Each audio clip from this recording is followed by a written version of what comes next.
Morning friends, welcome to dreaming. Friends, ये बाल विकास का आज सेकेंड चैप्टर है। हमने कल फर्स्ट चैप्टर कंप्लीट कर लिया था। सेकेंड चैप्टर है हमारा वृद्धि, अभिवृद्धि तथा विकास।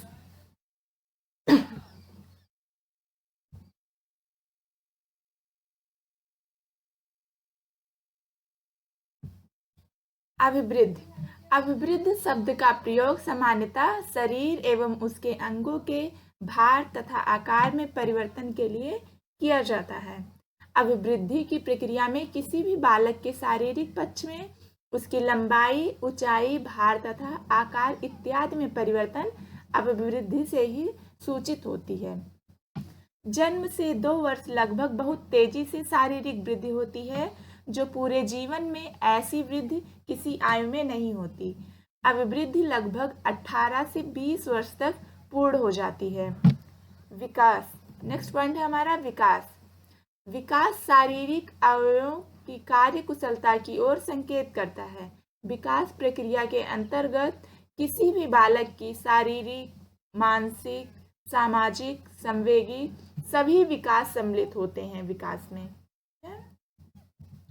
वृद्धि तथा विकास में अंतर, ये यहाँ से एक क्वेश्चन बनता है आपका। वृद्धि तथा विकास में अंतर। अब वृद्धि क्या होता है, विकास क्या होता है देखेंगे।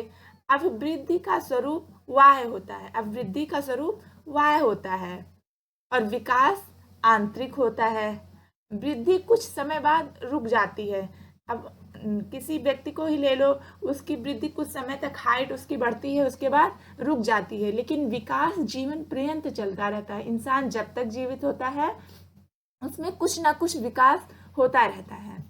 वृद्धि का अर्थ संकुचित होता है और विकास व्यापक होता है। अब वृद्धि को सीधे मापा जा सकता है, लंबाई नापी जा सकती है, लेकिन विकास का मापन सीधा संभव नहीं है।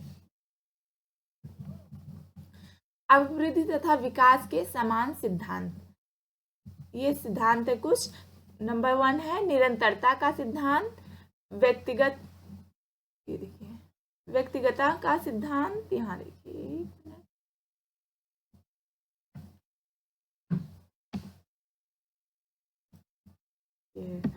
सामान्य प्रतिमान का सिद्धांत। और नंबर 4 है सामान्य से विशिष्ट क्रियाओं का सिद्धांत। नंबर 5 वंशानुक्रम तथा वातावरण का अंतःक्रिया।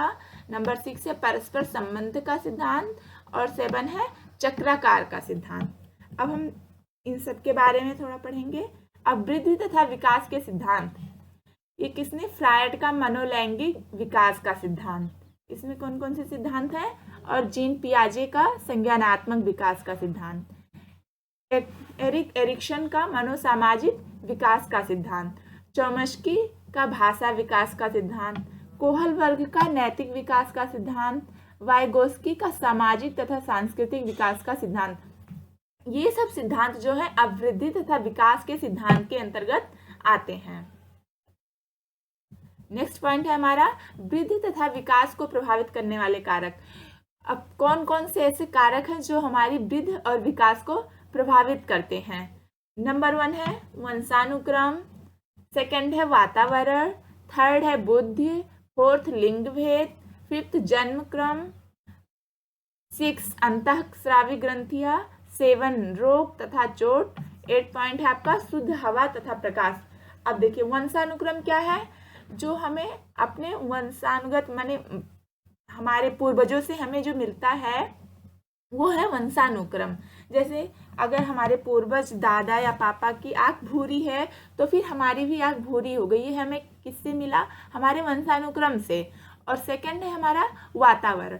वातावरण हम जिस माहौल में रहते हैं, अगर मान लिया वहाँ की लैंग्वेज इंग्लिश है तो हमें भी इंग्लिश बोलनी आ जाते हैं, नेचुरल है ये, ठीक है। तो ये हमें वातावरण से सीखने को मिला।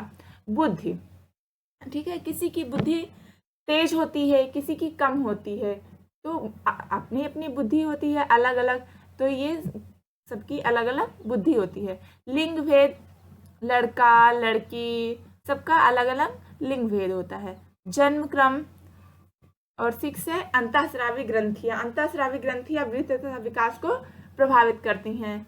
और रोग तथा चोट, अगर कोई इंसान एकदम अच्छा खासा है, एकदम बढ़िया है, लेकिन वो रास्ते पर जा रहा है और उसका एक्सीडेंट हो गया और पैर टूट गई, तो वो भी उसके वृद्धि तथा विकास को प्रभावित करेंगे, वो चलने में असमर्थ हो जाएगा। तो ये वृद्धि तथा विकास को प्रभावित कर रहे हैं। 8 पॉइंट है शुद्ध हवा तथा प्रकाश। शुद्ध हवा तथा प्रकाश वृद्धि तथा विकास को कैसे प्रभावित करते हैं? अगर हवा अशुद्ध है तो इंसान हमेशा बीमार रहेगा, और हवा अगर शुद्ध है तो हमेशा स्वस्थ है। तो उससे अगर स्वस्थ है तो उसकी वृद्धि तथा विकास अच्छी होगी, और अगर अशुद्ध है तो उसकी वृद्धि तथा विकास में अवरोध उत्पन्न होगा। तो ये कुछ 8 पॉइंट थे हमारे वृद्धि तथा विकास को प्रभावित करने वाले कारक। नेक्स्ट पॉइंट है हमारा मानव विकास की अवस्थाएं। शैशवावस्था, जन्म से 6 to 5 वर्ष। बाल्यावस्था 5 वर्ष ही मानते हैं, 6 तो बहुत कम है। सब अलग अलग वैज्ञानिकों का अलग अलग कथन है, कोई 5 वर्ष मानता है, कोई 2 से 3 वर्ष ही मानता है। नेक्स्ट पॉइंट है हमारा बाल्यावस्था। बाल्यावस्था 6 से 12 वर्ष। किशोरावस्था 12 से 18 वर्ष, और प्रौढ़ावस्था 18 के ऊपर। अब शैशवावस्था के बारे में हम कुछ पढ़ेंगे। शैशवावस्था मानव की सर्वप्रथम तथा सबसे महत्वपूर्ण अवस्था है। इस अवस्था की अवधि जन्म से 6 वर्ष होती है। फ्रायड जैसे मनोवैज्ञानिकों का मानना है कि व्यक्ति अपने जीवन में जो कुछ बनना होता है उसका निर्धारण 4 से 5 वर्ष तक की आयु में हो जाता है। इस अवस्था को भावी जीवन की आधारशिला के रूप में देखा जाता है। इस अवस्था में शिशु अपरिपक्व तथा पूर्णतया दूसरों पर निर्भर रहता है। बच्चा छोटा रहता है, हमेशा देखिए कभी माँ की गोद में, कभी बहन की, कभी भाई की, और अगर इधर उधर जा भी रहा है तब भी हम उसकी देख रेख करते रहते हैं। तो वो क्या है, दूसरे पर डिपेंड रहता है छोटा बच्चा, क्योंकि उसे अभी इतना ज्ञान नहीं है। अब शैशवावस्था की विकासात्मक विशेषताएं। शारीरिक विकास में तीव्रता होती है। बच्चा जब जन्म लेता है तो कितना छोटा रहता है, लेकिन 2-4 महीनों में ही उसमें कितनी तेजी से वृद्धि होती है, देखिए। तो उसका शारीरिक विकास बहुत तेजी से होता है शैशवावस्था में। क्वेश्चन बनेगा आपका कि किस अवस्था में शारीरिक विकास तेजी से बनता है? शैशवावस्था, बाल्यावस्था, किशोरावस्था। तो कुछ लोग तो अक्सर मैंने देखा है कि किशोरावस्था क्वेश्चन में सही कर देते हैं, लेकिन नहीं, शारीरिक विकास तीव्रता से होता है शैशवावस्था में। मानसिक विकास की भी तीव्रता शैशवावस्था में। 3rd पॉइंट है सीखने में तीव्रता, और 4th है दोहराने की प्रवृत्ति। अगर हम कुछ बोलते हैं बच्चा सुनेगा तो वो भी वही दोहराता है, जिज्ञासा प्रवृत्ति। और 6th पॉइंट है हमारा पर निर्भरता की भावना, यानी दूसरों पर निर्भर रहता है बच्चा।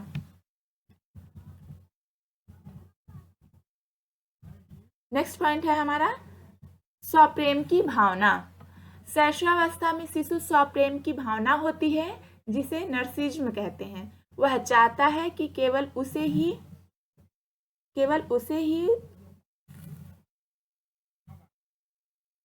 माता पिता भाई बहन का प्यार मिले। यदि माता पिता किसी दूसरे बालक को गोद में ले लेते हैं तो बालक उससे ईर्ष्या करने लगता है, और इस अवस्था में बालक अपने खिलौनों को किसी को नहीं देना चाहता। संवेगों में प्रदर्शन, भय, प्रेम, क्रोध, पीड़ा।